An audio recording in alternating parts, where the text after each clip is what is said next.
Hey guys, it's been a minute. Gretchen here. Real quick, this is not going to be a Reiki video. Also, real quick, this video does not contain any medical advice. It contains opinions and information that I found other places. This is meant as educational information, not medical advice. Please see your physician when putting new routines into things. That's my disclaimer. Because apparently I have to disclaim everything now. So, hey, Gretch here. Anyway, I wanted to let you guys know, and something weird is going on with my voice. Like, every time I try to talk off camera, I have a normal voice. Every time I try to talk on camera, it's like, no. So we'll see what happens. Yeah, apologies. I have got to stop saying Alright, today is about forest bathing, and after this video you will be able to email me and get your forest bathing leader certificate so you can lead your own forest baths. That being said, I joined an outfitter called Retreatopia. They're getting ready to do their premiere, their big open thing, their big woo deal. So I'll be leading some nature walks and guides, and we do forest bathing in almost all of them. And I thought, hey, I already do these free certifications, right? Why not throw forest bathing certification in there? So as with all the other certifications, this one is free. See if I can get my real voice back. We will find out. Anyway. Forest bathing, kind of reconfigured in 1982, called Shunrin-yoku in Japan. It was reconfigured by a Japanese doctor and his yoga wife. And I say reconfigured because only the last 250 years have we become super industrialized. And before that, our ancestors roamed. They weren't stuck in one house in one location. Not for the most part. They would roam. Most people didn't have familial lands. So they would go outside, and if they did have familial lands, they would still go outside, gather their food, farm their food, be connected to the earth in some fashion. We are electrical beings, right? We're energy. We have all this electricity flowing through us all the time. So as electrical beings, we need to be grounded. Literally grounded. That's not just a yoga, let's ground thing. You're an electrical being. You need some grounding. But we live in an insulated world where inside we wear shoes outside. We walk on concrete. Stay off the grass. Stay off the grass. Stay off the grass. Walk on the path. Walk on the path. So you're always walking on hardscapes. You're walking on pebbles. You're walking on things like that. And even if you are hiking, you're not hiking barefoot, are you? So you're not getting that skin-to-skin contact with the earth still. This is about getting that skin-to-skin contact with the earth and being able to discharge that electricity from your body and really ground yourself, releasing those extra energies and allowing your parasympathetic nervous system to become in control. So your parasympathetic nervous system is your rest and digest, or your rest and restore, and you really want that in charge and not your sympathetic nervous system, the fight, flight, freeze, right? So other benefits of Shunrin-yoku or forest bathing have been connected to reducing the heart rate, stimulating the parasympathetic nervous system, lowering blood pressure, and creating more natural killer cells. So that helps you get rid of big things like cancer, right? That's what those natural killer cells do in our body. Mentally, it helps. It's been shown to really alleviate a lot of PTSD symptoms, anxiety, insomnia, menopausal symptoms. It really helps with addiction and alcoholism too. So Shunrin-yoku or forest bathing is not only mindful meditation, but it is directed and guided meditation. So you can be mindful, direct yourself and guide yourself, and direct and guide others. So it does fall under all three of those categories meditation-wise. It can also be a moving meditation if you are doing a walking tour with a forest bathing sitting afterwards. So what you're going to do, forest bathing, super easy. Super easy. So you know the reasons why, right? We're electrical beings. We need to discharge that electricity. We need to really become connected to the earth. There are multiple studies about grounding. There are even grounding sheets, and there have been connective studies to those. Again, not my studies, not a doctor, not saying this is like the end all be all of information. Multiple studies done on the grounding sheets and grounding yourself as to the benefits for people who have neuroinflammatory diseases like Alzheimer's. They do benefit really, really well according to these studies. You see, I'm throwing a lot of disclaimers out there, right? I don't want to get in trouble. So, anyway, when we begin our forest bathing thing, forest bathing is like sound bathing. You're not going to sit in a bathtub, okay? Sound bathing, you're bathed in that vibration of sound. Forest bathing, you're not going to sit in a bathtub. That's water grounding, and we're going to do that next. Forest bathing. It doesn't even have to have a forest. You can go to a park. You can go to a botanical garden. You can go to your garden. You can do any of these things. So you find your area.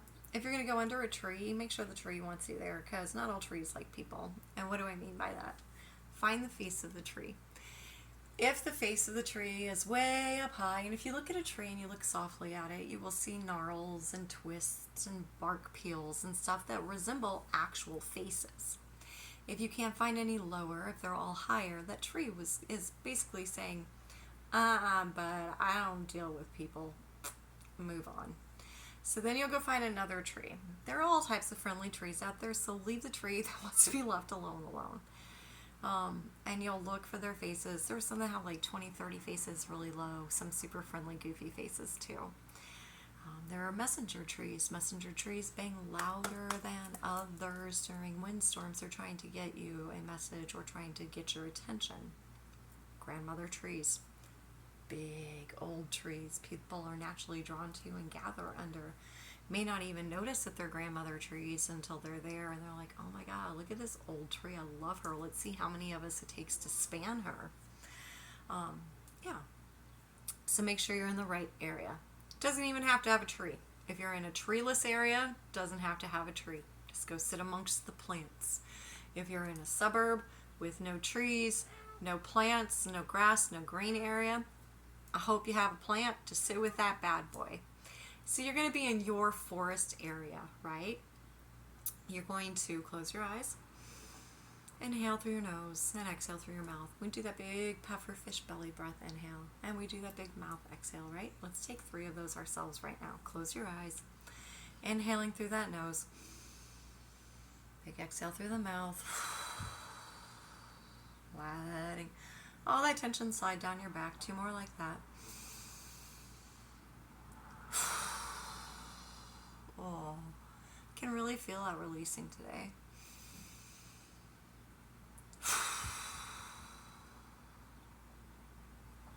And you see how that just made you feel, and you weren't even really trying to do anything except for some 3 big breaths, right? So what we do is we're going to direct them. We'll direct them in how to ground into the earth. So you will have them sit there in a comfortable seat. Make sure they're comfortable because they're going to be like this for a while. If they need to recline, if they need to lay down, if they need to lay on their side, there's no wrong posture. Whatever's comfortable for them. And as long as they're making contact with dirt of some sort. So then you're going to picture the grounding cords. Close your eyes. Picture, feel, intuit, whatever your method is. Those grounding cords coming from the middle of your feet into the earth, and they go super fast on the exhale. On the inhale, they're already bringing energy back up to you. The very, very next exhale and inhale. That's how fast it works.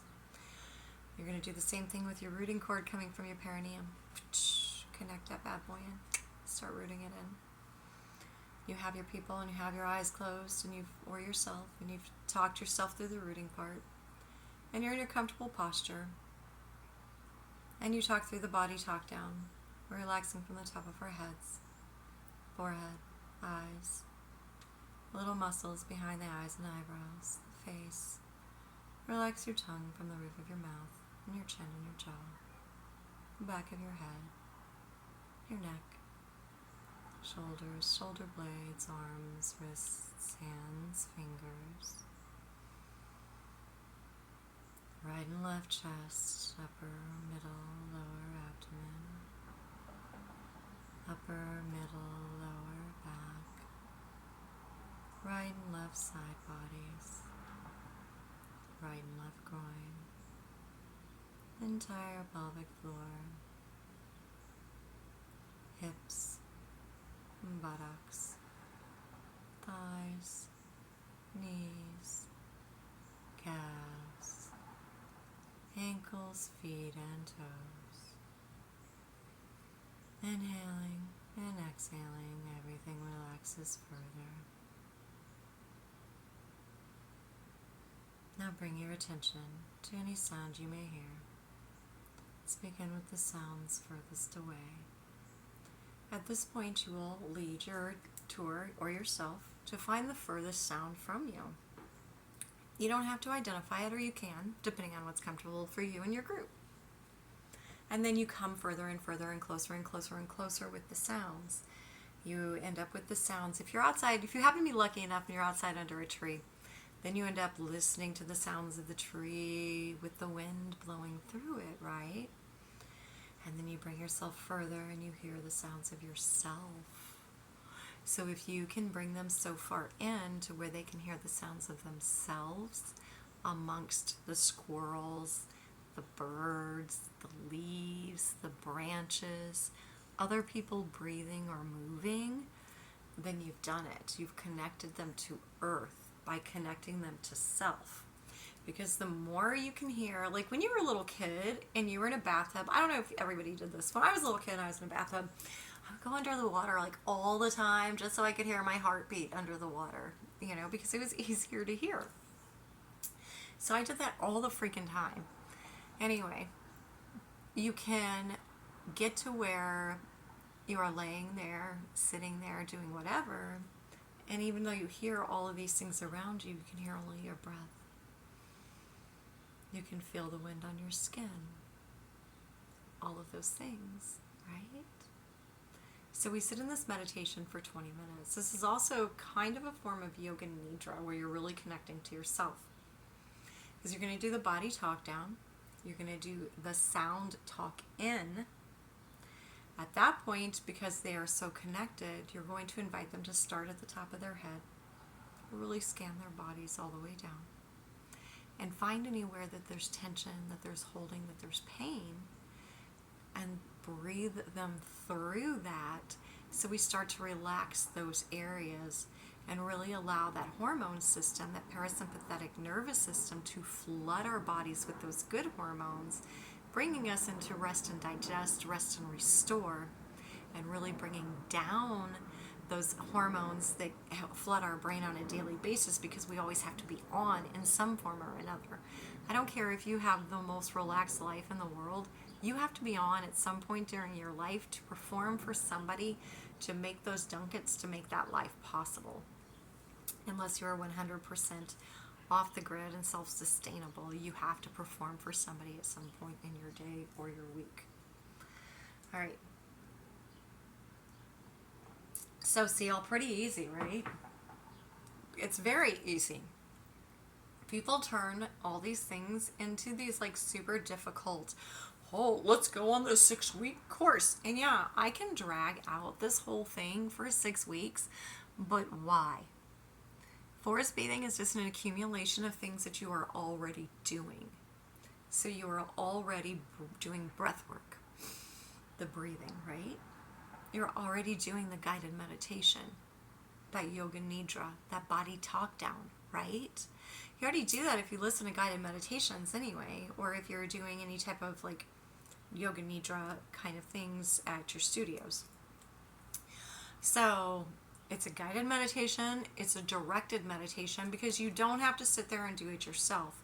You are focusing on steps, you are focusing on senses, you are focusing on more than the 5 blunt senses. The 5 blunt senses: sight, smell, taste, touch, and hearing, right? Those are the ones that we yoke in to this meditation to bring ourselves further and further and further into ourselves, because the further connected we are with ourselves, the further connected we will be with the earth. Because if we can bring ourselves back to stillness and bring our hormone rates back down to normal and function in a homeostasis area of our lives, then you're going to be grounded. You're going to go outside. You're going to discharge that electrical energy, because you're going to really like being healthy, being grounded, not having that anxiety, being able to sleep however many hours your body is meant to sleep. And please stop giving yourself anxiety if you don't get a full 8 hours. Not everybody is meant to sleep 8 hours, okay? Okay? Not everybody's meant to sleep 8 hours in one chunk. Some of you mofos sleep 10 hours, and some of you sleep 4. You're both okay, as long as you feel rested when you get up. Okay! Anyway, I don't know if I mentioned this at the beginning, but I did join an outfitter called Retreatopia. I'm so excited about it. We'll be doing a lot of forest bathing with those guys. I am going to do another video called Water Grounding, which is along the same lines of electrical discharge from the body. So, steps of forest bathing, right? Find a safe area, safe from animals, safe from humans. Because if you're in meditation, you may not hear them walk up on you. Find a safe area. Find an area that... Oh, also look for bugs too. Don't go sitting near a fire ant pile or underneath a wasp's nest. That's not great. So make sure you're not near a stack of firewood or anything like that either, because those are homes to animals like snakes and spiders and such that are not necessarily going to look for you, but will attack you if they feel that you are being aggressive in their area. So make sure you're in a safe space, step 1. Step 2, make sure that this space itself wants you there, that it's a welcoming area for you. That's step 2. Step 3, connect those grounding cords, right? Step 4, talk down the body. Those muscles really help it out. Talk to that water memory in the body. Talk it down. Step 5, I don't know if that's step 4 or 5. Next step, we start with sound. We bring ourselves closer in with sound. We start with what we feel. Do we feel the sun? Do we feel the wind? What do we feel? What do we hear? We already did the sound. We've yoked ourselves all the way back in sound-wise. What do we feel? We don't see because our eyes are closed. Or if they don't want to do that, you can always invite them to, and this is kind of a fun way I do with some of my groups, not all of them, but some of them, and you'll have to gauge if whether or not they're down for it, because if you know what scrying is, it's another form of meditation. You gently stare into water, gently stare at fire, gently stare at the clouds. There's different forms. You can do that with the sunlight dancing through the leaves, where you like do your thing and you keep your eyes open and you soften that gaze and you keep them open as long as possible before you have to blink, right? Soften that gaze and you really let everything meld together, and then you let your eyes close when you have to. And then you'll ask them what they see, right? Then you can use that see. What do you feel? What do you feel? You feel the wind? Do you feel the sun? What do you taste when you breathe in through your mouth? What do you taste in the air? Because you can taste different things in the air. Sight, sound, taste, hear, touch. Well, I think we've covered them all. So the blend senses, we've covered them all. Now, the other senses, like your proprioception, you know, your sense of balance and stuff, that should really come into play here, where you should feel when you rise up, you feel good, you feel balanced, you feel like everything is working as it should. It's circulating correctly. You've got that Ida and that Pingala, those hormone centers going back and forth in that perfect balance up and down that clear Sushumna, with those chakras being nice and clear. You'll be really connected to the earth, and you will have discharged that excess electrical energy. Yeah. So guess what? All I need you to do is go put this into practice. I would say 3 times. Then email me and you can have your certificate. Yeah, it's as easy as that. It's as easy as that. So after you've practiced this on yourself and maybe a sibling, friend, whatever, go ahead and shoot me over an email. Say, hey, Gretch, I need my forest bathing guide leader, my forest bathing leader certificate. Okay. All right. Thank you guys so much for joining me, and thank you for watching. If you want to talk to me, I do go live the first Sunday of every month for members only. Anyway, until the water grounding, I think the water grounding is probably going to be the one I do next, but you guys know I change my mind all the time. Until then, please plant a tree for me. Be a badass and make it in the inner city, okay? Plant some food, something in the inner city. Just be a rebel. Anyway, until next time, namaste.